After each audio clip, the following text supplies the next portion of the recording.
Oh my gosh. Okay, so I'm so glad I'm here with you because you're about to hear some big announcements. This is what all authors do. Okay, you ready? This is the proof that my book is doing really, really well.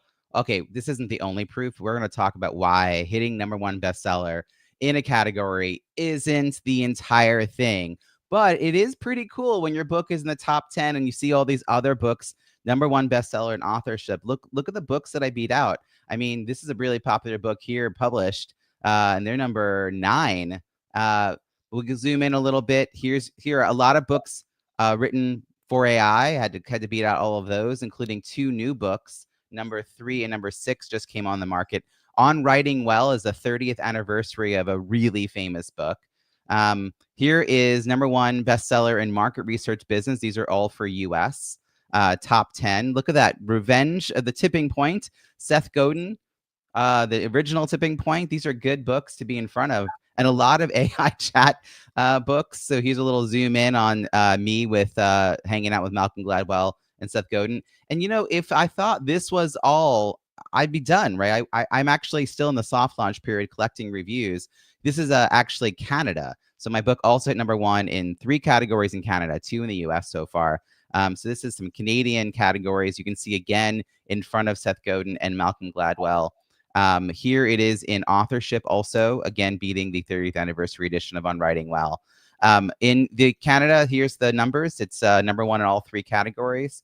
When I came back to check out my book on .com, I found out that it had the coveted orange ribbon for number 1 bestseller in entrepreneurship. That's exciting. And here's the current ranking as of this morning, about 10:30 a.m. Eastern, 8,546. And this is where it was 24 hours earlier, 92,372. So you're probably wondering, how many thousands and thousands and thousands of books did I sell in order to hit 5 number 1 bestsellers? 110. And that's Judy laughing in the background. 110, a whopping 110. I know you want to get this book. Don't worry, it's coming out soon. The official launch date's July 8th. But we're going to talk about why hitting number 1 bestseller for I don't know how many hours, and maybe a couple of hours today, is not the end goal of my launch, and how few books you can sell in order to reach those great heights.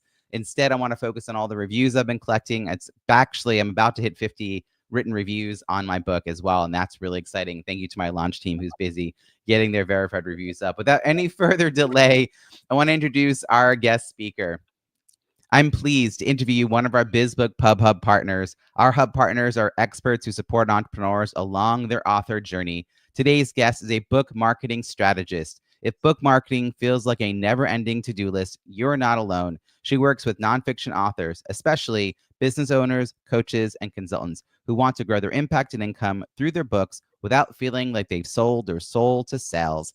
Instead of chasing short-term accolades like bestseller status, she helps authors shift towards strategies that feel good and build long-term results, clarifying their message, deepening reader relationships, and building community around their ideas. Through her Buzzworthy Book Experience and signature Bees marketing method, she helps authors create visibility, authority, and income with strategies that feel authentic, not exhausting. Her approach centers on simplicity and alignment with your values, whether you're launching your first book or reimagining your next move. Please join me in welcoming Judy Baker. Judy, welcome to the show. I'm Thank you so overwhelmed. much. I sound marvelous, so I don't know what, I think we're done, aren't we? Yeah, I have a lot of guests who say, "Can I get a copy of that intro?" Yeah, happy to share it. Hey, so Judy, you and I have gotten into quite a bit over the last couple of years, and I have been witness to the work that you do, but I don't really know the origin story of how you came to be working with authors. So, what is the journey that led to this particular part of your life? It was kind of funny. I was mostly doing graphic design and I did some coaching for my clients too. And I woke up and I was thinking about what am I doing and where did I want to go? And I was part of a Vistage group at the time. And one of my friends, who was also a marketing expert, mind you, but he'd never published a book. And there was a retired FBI agent who had published several books about his Springer Spaniels. And uh, Bill, the agent, said, "Oh, there is a publishing conference this weekend. Why don't you go to it?" Because, and my other friend, Bill, who was about to publish a book. So we went off and we went to the Bay Area Independent Publishers Association conference. And I walked in the door and have you ever walked into a room and you feel the hair on your arm just standing straight up? That's what happened. And I was thinking about my other clients because I was working with a lot of people who had thought about writing a book or who had written a book. And I had helped a couple of them and I'd even done the whole shebang. But I walked in this room, it was this big auditorium in Oakland, and I said, "These people need me." Because, as you well know, most of the authors I meet, not you, are introverts. And the thought of having to talk about yourself and about your book is the Jerry Seinfeld joke. I want to be in the coffin. I don't want to give the eulogy. And so I'm walking around the room, and this is the funniest thing too. I met Carla King there. I met Stephanie Chandler and several other people, and they're friends of mine now. But if they didn't have to be doing that, they would be somewhere else and they'd be much happier. Go have a latte, but I don't want to be standing there hawking my book. And I said, "Well, I love talking about other people and I love making them comfortable and I love helping them find what's inside." And so I was a kid in a candy store. I was just soaking it up. And I came home and I redid my business. How long ago is this? That was, I think, oh boy, probably around 2009. I'm pretty Yeah. sure it was about 2009. Yeah. Yeah, and a lot of disruption in the market and a lot of people trying to find themselves in that time period, 2008, 2009. And so here you have this skill, you enjoy marketing, you understand marketing, you're not afraid of it, and here are people that have poured their heart, soul, and hard-earned money into creating a piece of content around a book, but don't have it in them to necessarily tell the world about it. And so in that time, I'm sure your services got a lot of refinement over that period of time. Yeah. What are the main things that you tend to offer now? Like, what are the problems you're solving for authors? The biggest problem is still, how do you see yourself as an author? How do you see yourself sharing your message? And most people divorce the two parts of themselves, the author and their personal brand, their business. They think you have to be Tony Robbins to sell your book. And I'm like, no. And we've had lots of conversations about bro marketing. No, not where we're going. I learned from one of the best people in the whole universe. I learned from Robert Mondavi. I happened to be working there when he was still alive, and I was working for his son. And Mr. Mondavi, and that's what everybody called Robert that if you weren't his immediate family. Mr. Mondavi said, "Marketing is a conversation." It If absolutely it is. isn't more Yeah. profound, that has always stuck in my head. And he demonstrated it. He said, if you were answering the phone, if you were on the ground of the winery, because we had people coming from all over the world to visit the winery, you were representing the winery, and how you treated people mattered more than your job title. It's And interesting because I was just that's talking to someone who wrote a whole book on customer service, and I was sharing the story of, how the front desk person greets people, can really mm, transform the experience. I learned that working in nonprofits where a major donor was kind of dismissed by someone at a first oh, time, an employee coming on the first day, like that. What does their initial experience look like? So I love this idea that marketing, I mean, it's kind of what we do all the time. Um, Another funny aside to share with you is I was sharing kind of what I'm doing with my launch with my peer Yes. mastermind, and one of them, Claire Kumar, said, Mhm. so did you write in the book that you have to be a stellar human being first? And I was like, no. She's like, because that's why people want to help you. So it's a lot of what you're saying is like just Yes. offering real value in the exchange, not just trying to sell something.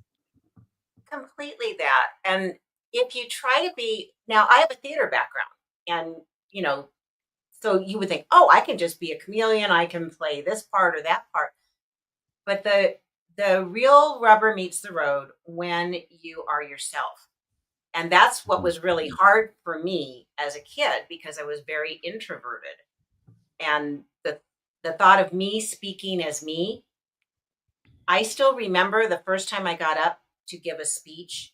And I know people say this and you think they're joking. No, my knees were tap dancing. I was holding on to the lectern for dear life. I thought I was going to die any moment.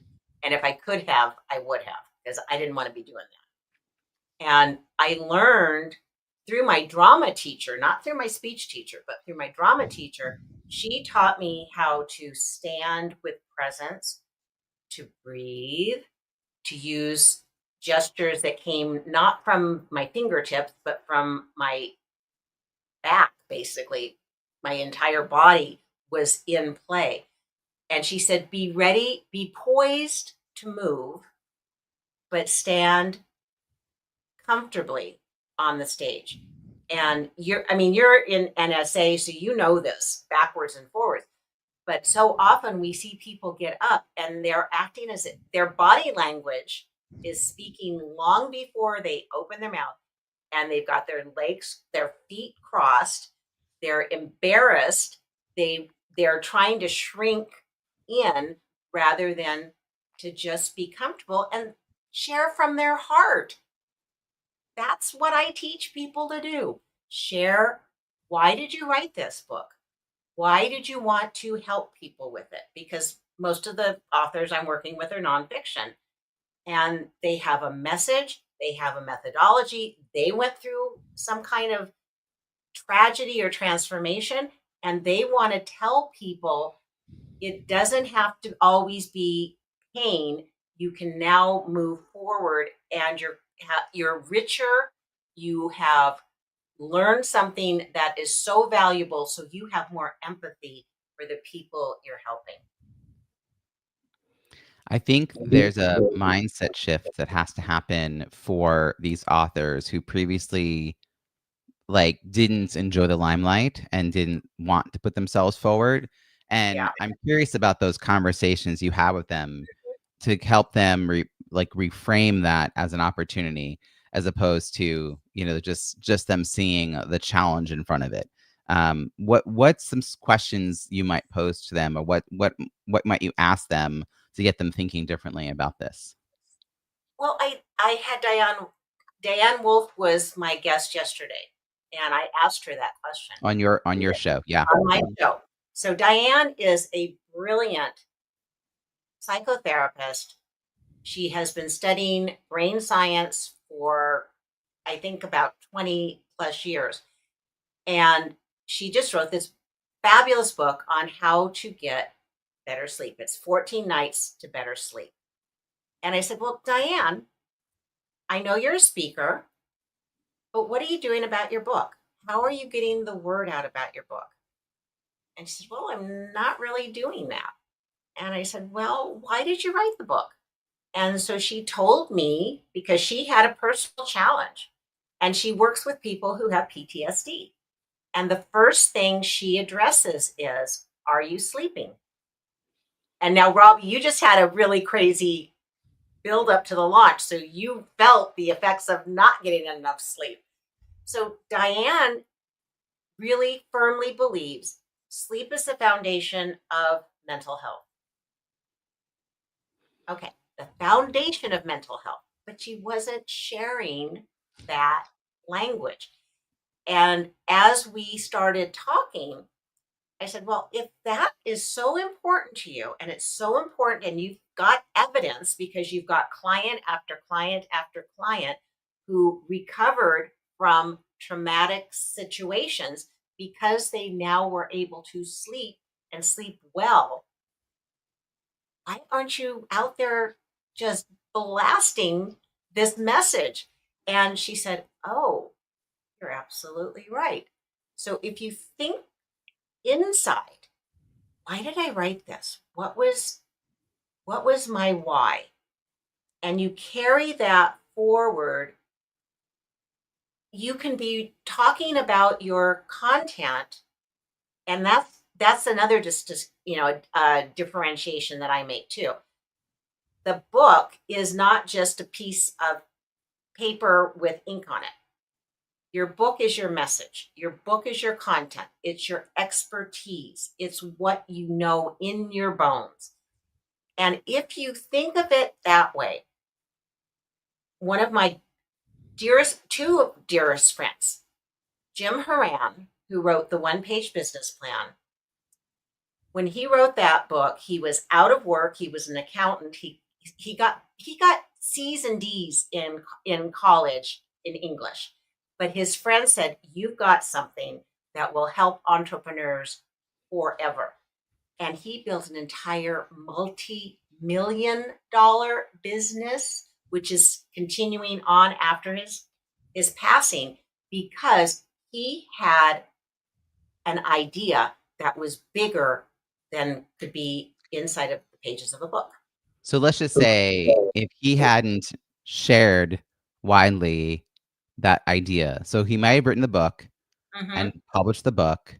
Yep. That alone would not have transmitted the idea out to so many people and to transform all of those business owners' lives and created this new company ecosystem that is also hiring other people and transforming their lives, etc. And so there is a disconnect I 100% agree between the authors who wrote a book, they feel compelled to write, it's tied to a business concept, they believe in this business concept, but they think of it as a stepping stone. They think of it as this little brick that they can step on to get like an inch higher off the ground.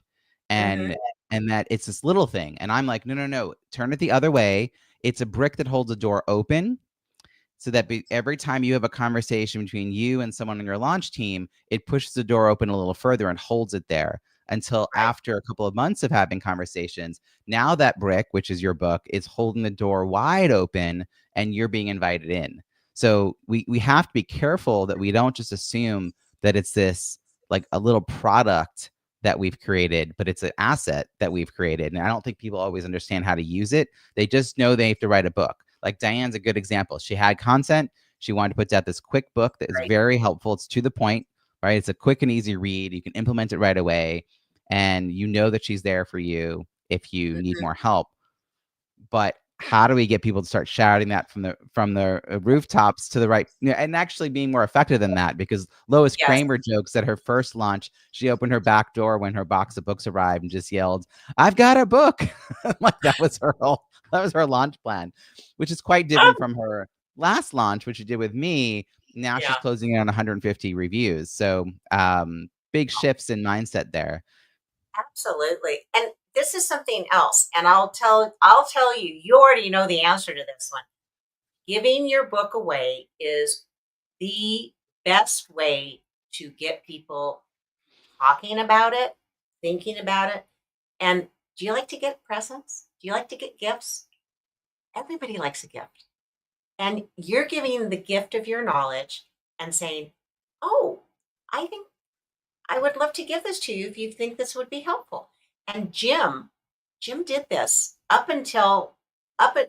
it was like 2 weeks before he passed away. Every time he spoke, he would always ask during his talk, is there anybody in the audience who would like a copy of my book? Raise your hand. And he would give you 2 copies of his book. He said, keep one for yourself and give one to a friend. Yeah, that's a great example of it in real action.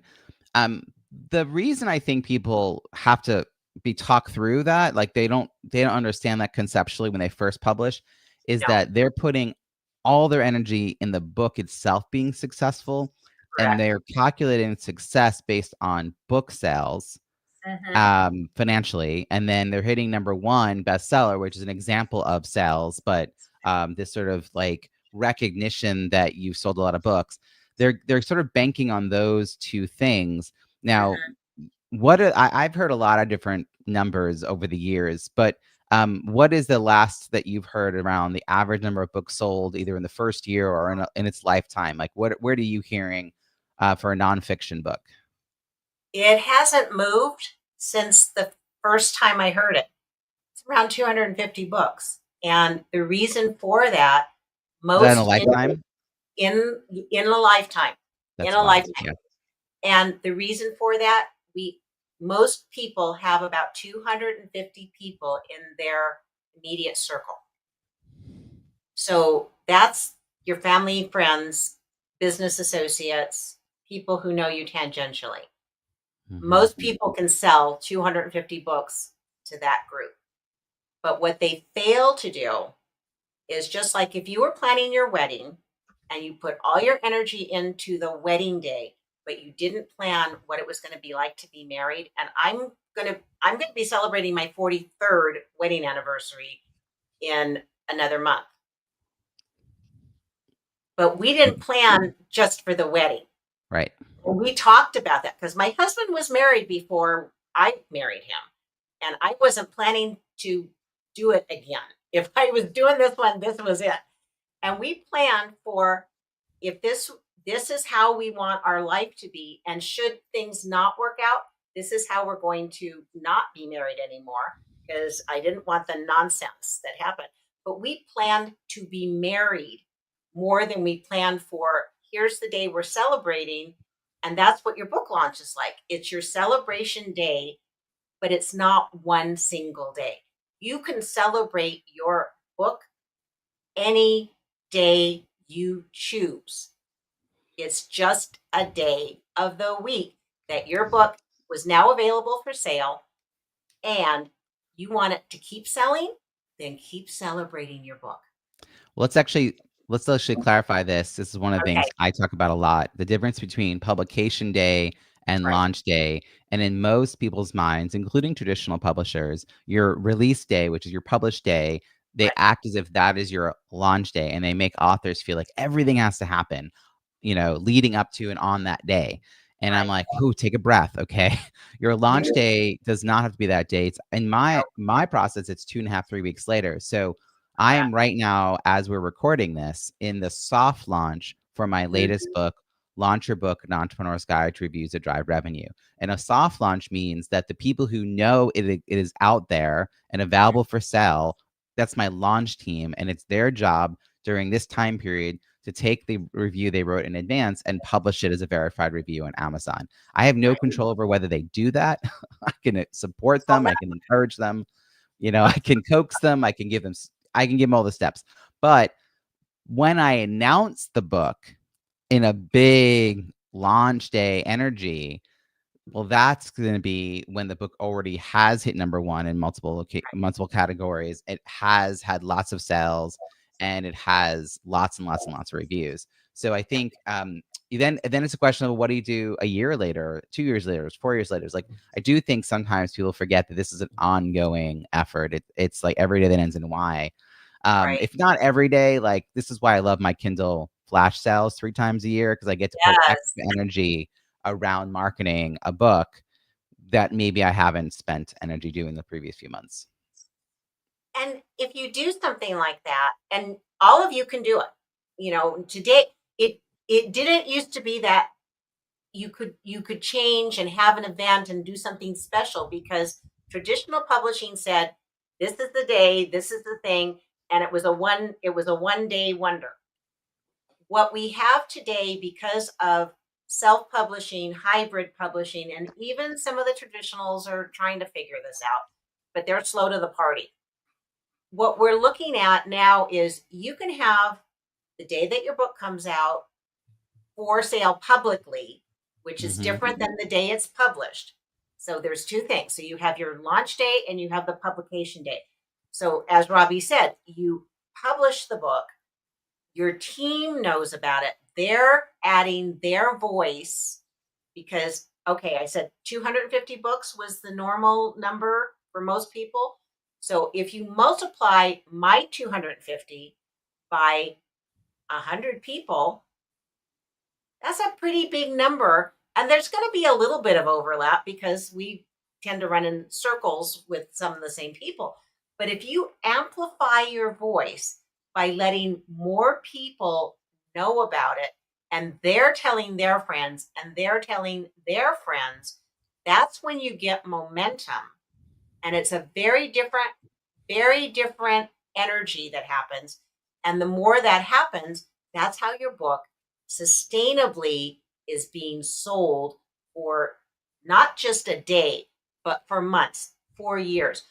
Jim's book was in the top 20 for 29 years. What's the book? One Page Business Plan. Just want to make sure everyone was connecting the dots there. We're going to put all the links, by the way, in the show notes at bizbookpubhub.com. I want to actually talk about this a little bit, and I can give some real life examples. I have a lot of friends who've written books, and so I get invited to be on a lot of launch teams, and I'm busy, and not all the books are relevant to me at all. They're like about workplace communication or workplace challenges or whatever, like how to lead in a company, right? Not relevant to me, but I want to support my friends. And also I'm known as like the launch guy. So it's a kind of a hazard of having this role in life is that I join launch teams. But I also know that I can write a 2 or 3 sentence review in 10 minutes. Right. I look at the table of contents, I read the introduction, I skim through until I find a section of the book I want to read a little more. I find a quote that pops out at me, and I look at the overall quality of the book, right? Because that's actually instinctual now for me. Oh, yeah. I know it was well produced and edited, and it's got a flow, and it makes sense, and it's got a lot of content, and it's not just a bunch of AI garbage. Okay, so I probably know all that within 2 minutes. The 10 Oh, minutes yeah. total is including writing whatever I'm going to write. Yeah. Someone downloaded my book, the advanced reader copy, and 5.5 minutes later uploaded their advanced review to my Google form, which I use as part of my process. I 100% know that was an AI generated review, and some of them are. Here's the piece that I'm still pushing for, which is why I have not mentioned using AI for writing reviews at all in my process. I really, really do want people to spend at least those few minutes flipping through the book, because I also Yeah. had someone last night say, I finally got your book. I've been meaning to do it. I bought the book. I was flipping through it. I ended up reading the whole thing. It's not a very long read, but she just got Oh, sucked in. And that's a sign of a good book. Well, now she's going to go tell 12 people because now it's right. something of real value. Now, if she hadn't done that, if she had just Flipped put it. the description in AI and it spit something out, she wouldn't be telling 12 people, right? So I want to make sure we are getting the right people to look at our books. The reason she got excited is that the book was relevant for her in this moment. It is just in time learning for her that Mhm. she didn't realize was even available. She basically had to get out of her own way. She was so busy working on her own upcoming book. This is true. Yes. This is like a I, thing. I So know. I busy know.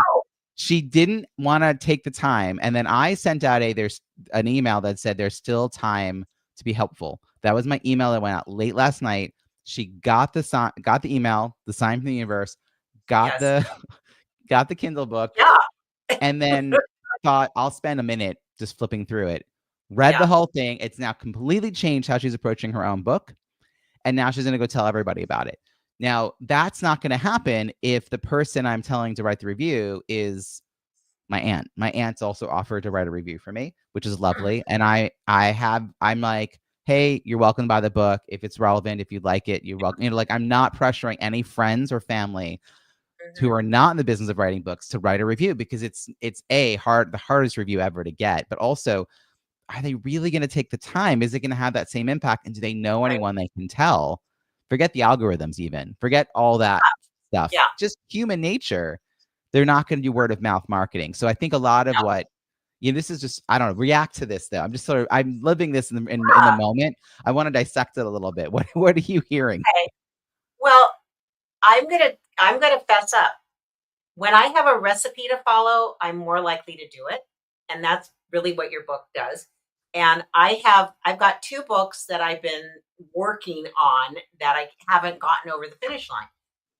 But I realized, oh, um, it's the concept of eat your own dog food. That if you don't test your theory and you just putting it out there, well, that's okay.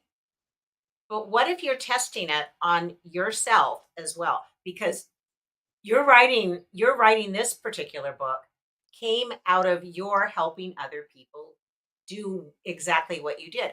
And it wasn't smooth sailing all the way through, was it? You said, oh, maybe I need to adjust this. You calibrated a little bit and you said, oh, I could make this better.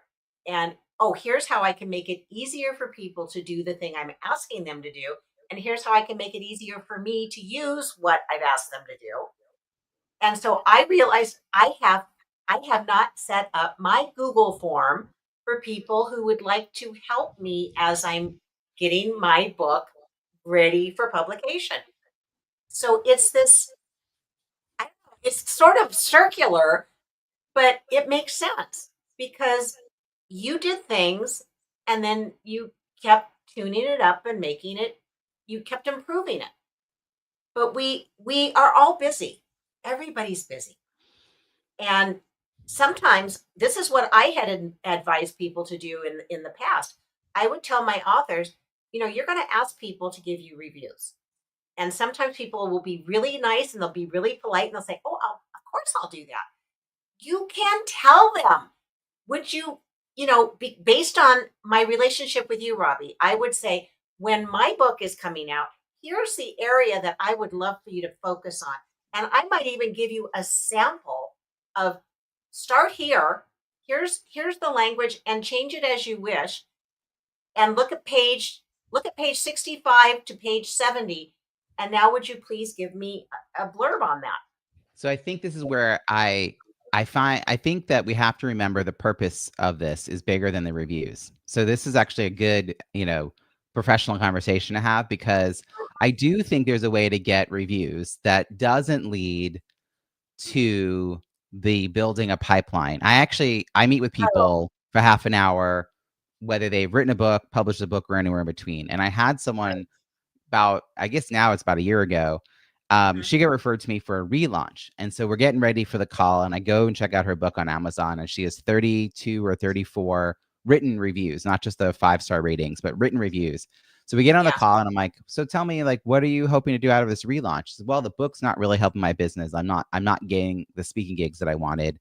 So I want to do some kind of relaunch. And I said, oh, well, tell me about these 30 plus people who wrote your review. In my Yeah. mind, what I'm thinking is there must be some referral partners or prospects in this list of 30 plus people.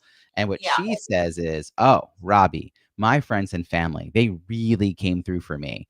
And I'm just like, oh, face palm, because like her friends and family Oh, don't need what she's selling. They don't know anyone who needs. They don't really get it. right. And they were kind of doing it out of a favor, like because they love her, but they Yeah. also don't really, it's not helping build a pipeline. So Yeah. I want us to be careful, because getting that person who read my book last night Hmm. to read it and take action on it is gonna even if I had fewer overall reviews, Right. if I only had energy to get a handful of reviews, I would focus on the people who are going to be most profoundly impacted, because that's where the ripple Right. effect happens. Yeah. So I don't give people, I mean, I give people prompts, but I don't give Yeah. them pre-written, here is, fill in Oh, the blank, right? I do know people who are yeah. doing that though. They're like, I wrote 5 reviews. Which one of these do you want? I'm like, oh, like they're not even gonna open your book. Like, how does that No, help you? no, no, no. And that's what I'm saying. In the past, I would Yeah. have suggested that if there was someone, say there was someone that I wanted who was on my so you talk about it and I talk about it too. You have your dream list of if I could get anybody to talk about my book, you have that list. And so in the past, when she still had a regular show, it was Oprah Winfrey. So anybody who wrote a book, they wanted to be on the Oprah show. They wanted Oprah to endorse their book. So Now you're I really still talking more. I just happy. want to distinguish. This is more endorsements than Amazon reviews. So we It can is, distinguish it is, that. but they Yeah. are connected, because sometimes you're going to get some people in advance who will give you a blurb to go on your book, and sometimes you're going to get somebody later, and so you may or not replace those blurbs with somebody who's more recognizable name. But your reviews, the same thing. If I and I did this in business for, for quite a number of years. If I wanted an endorsement from someone, if I wanted them to, give a testimonial, because that's really what a review is. It's a testimonial that I got value or I didn't get value from something. Because I do write reviews sometimes when I'm not happy with A what lot of people happened. do. Yeah, I mean, I trust me, you're never going to get a lie out of my mouth. If I like something, you're going to know it. If I don't like it, you're going to know about it. So when I'm looking to not to tell, but to help mentor authors in eliciting those reviews from people who can benefit from their book, Mhm. I sometimes would tell them, here's a seed that you can plant. That here are the areas that I would like you to focus on. I'm not going to put the words in your mouth, but if it was somebody who was really, really super busy and who had agreed, and I already have a relationship with them, I might give them a little more help, and yet they may or may not take my words, but the very fact that I invested a little extra time and a little extra effort, it was worth it, because they are now going, well, you can look at your webpage, you can look at my webpage. I've got some really nice, juicy uh, evidence that I do what I do and I'm good at what I do. That's what those reviews are. It's Right. evidence. It's social proof Yep. that what what we have done is so valuable that people want to share it. So I'll just distinguish this between endorsements and Amazon reviews, because Yeah. for endorsements, you're probably asking about 10-ish people. You don't need 30. Gosh, I've definitely seen people go overboard on this. Oh, But you ages. have 10-ish, right? 10-ish people. You want basically 2 pages back, like front and back. So Right. 4 pages total in the front of your book. And then if you have extra, you can put a few on the back cover, but like that's it. You don't need 3 pages in the front or 4 pages in the front and back. It's just too much. And Nobody it's will read it. Nobody will yeah, read through no, all of they that. just want to, right, they assume it's positive. But for those people, you're picking people who are important in your industry, who have some sort of credentials or status or name recognition or title. Yes, for Right. those, I ask if they would write an endorsement, and then I say, if you're really busy, I'm happy to support you in any way I can. And if they say yes, I'm really busy, I say, well, I'm happy to draft something in your voice. And about half of the endorsements I've ever gotten, I've done that. Now, does that mean they've ever read my book? Probably not. And that's kind of unfortunate that's true. In fact, I've seen now an industry shakeup where they're pushing back about endorsements being a thing, but they're still assumed to be important. And I guess what you're really getting is the name of that person is Right. sort of lending credibility to the author. The Yes. reviews that I'm focusing on, though, are really the reviews from actual readers, and Yeah. because that word of mouth piece is so key. Besides getting people like I want to talk about some tactics, because I think you have some great success stories. So can you give a few examples, 1 or 2 examples of someone who maybe had a little bit of reluctance, but then followed some of your process, and maybe they were more visible on video or social media, or went and did a TEDx or whatever I don't know, whatever the outcome is. But Mhm. how have you give us an example of how you've moved someone to finally talk about their amazing book? Well, this is a really interesting one. One of the books that I actually was instrumental in bringing it to life. Um, it's a client. I had a client for 35 years, and she is very gifted. She is an acupressurist, and she had this. Oh my god, she still has it. She has this humongous manual that is so ugly, but one of her clients was kind enough to put it together. And so we redid it a couple of times, but didn't take it to the nth degree, because I mean we're talking about 350 pages, and yeah, that was going to be a massive project.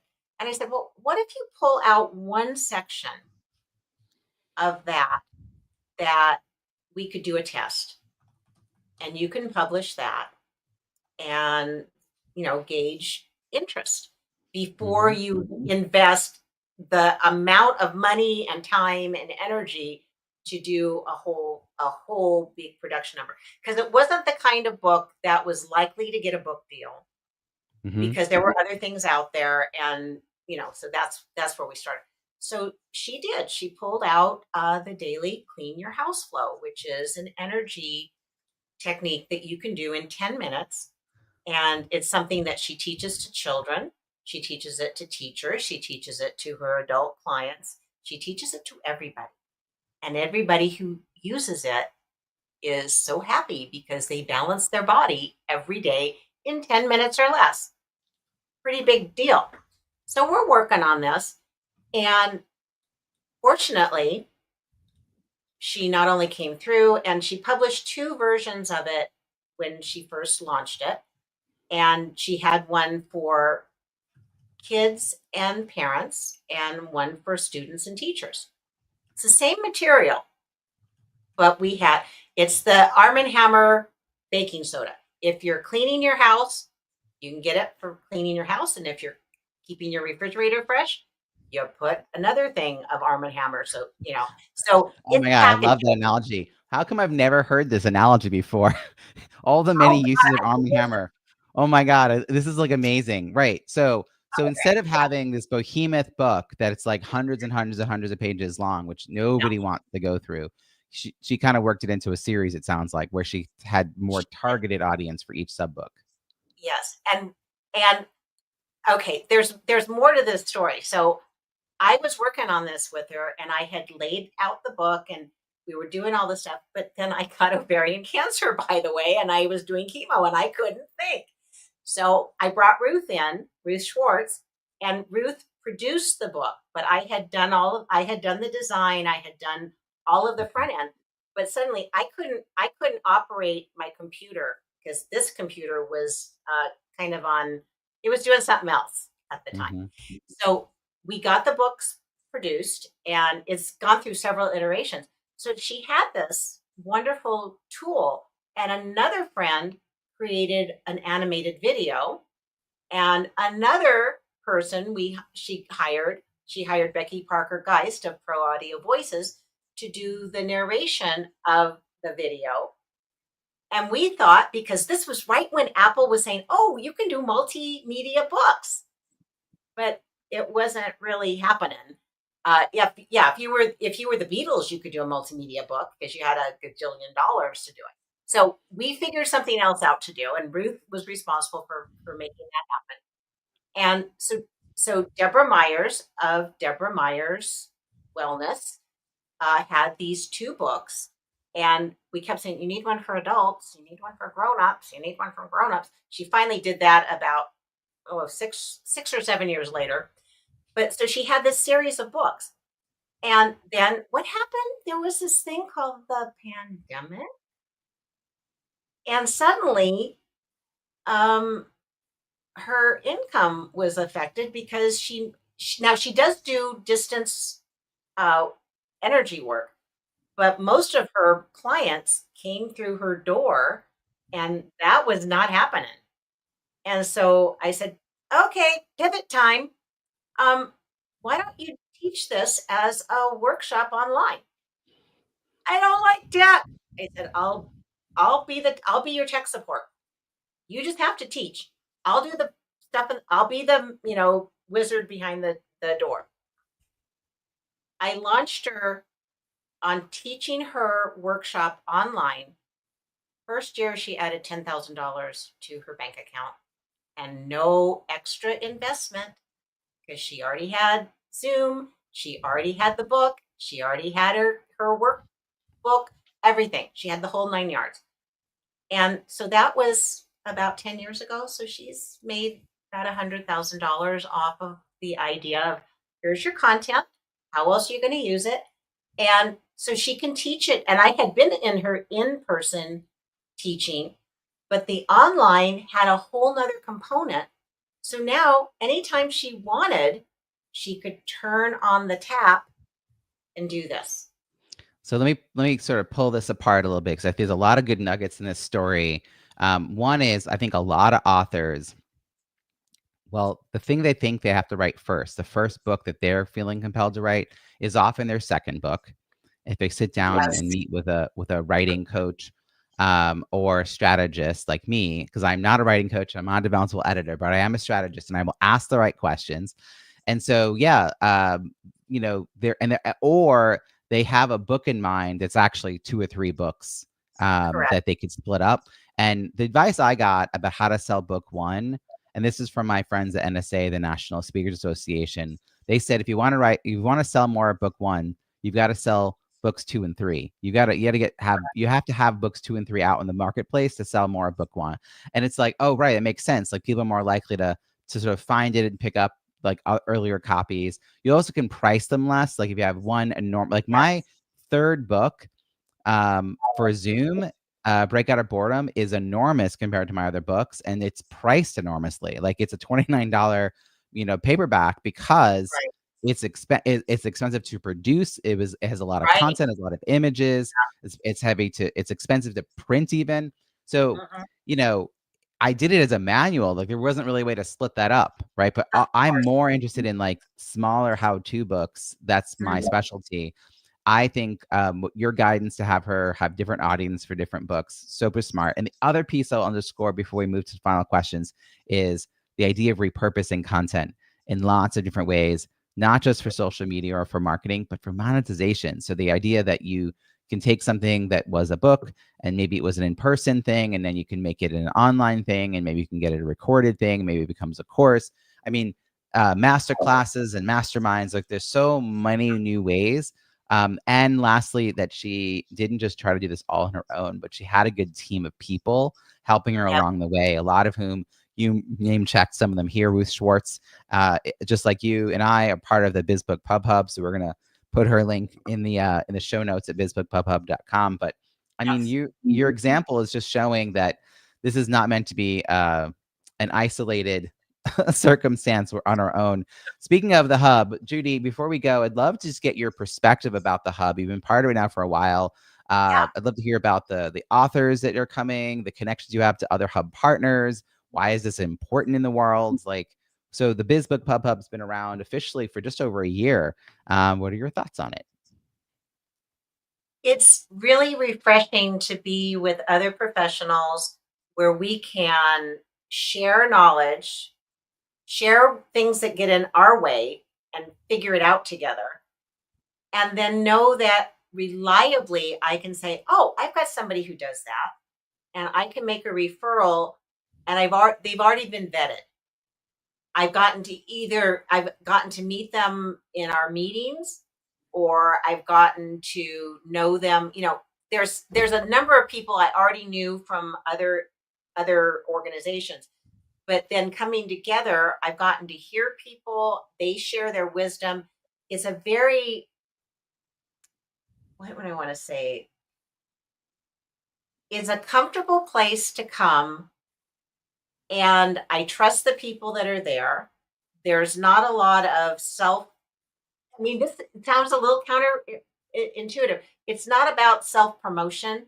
It's about how can I help you? Oh, I know this. I can help you with that. Do you have a client?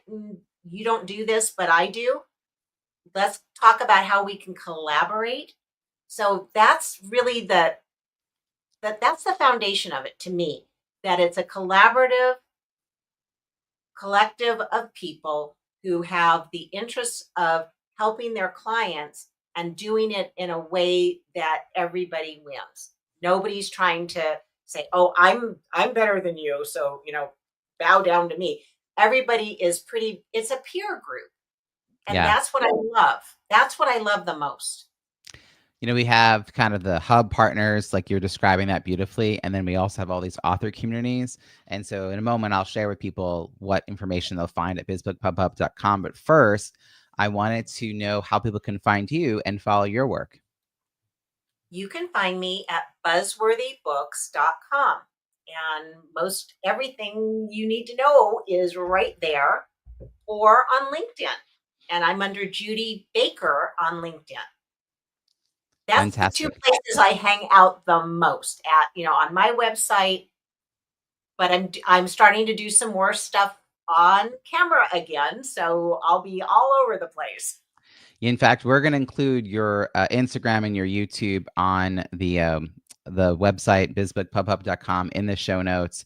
We're also going to Great. have a link to your Biz Book Pub Hub partner profile, which is where you'll find lots of information, special gift from Judy, all of that again at bizbookpubhub.com. You'll get invited to our free virtual networking events for writers and authors, and another one we host for speakers. All the show notes from all these amazing episodes that come out every Tuesday and Thursday, chock full of value and great insights and actionable takeaways. And the Kindle flash sales, which we briefly mentioned earlier. These are a cross-marketing opportunity for authors who wrote a book to help them grow their business. And it happens 3 times a year. So whether you have a book or you're working on one, get on the wait list so you can find out when the next one is happening. Check it all out at bizbookpubhub.com. Judy, thank you so much for joining us for this conversation. I really appreciate you. Oh, same here, Robbie. And I'll tell you the truth, we just laugh so much and we get to dance. We have a dance party before every meeting. You got to That's true. come.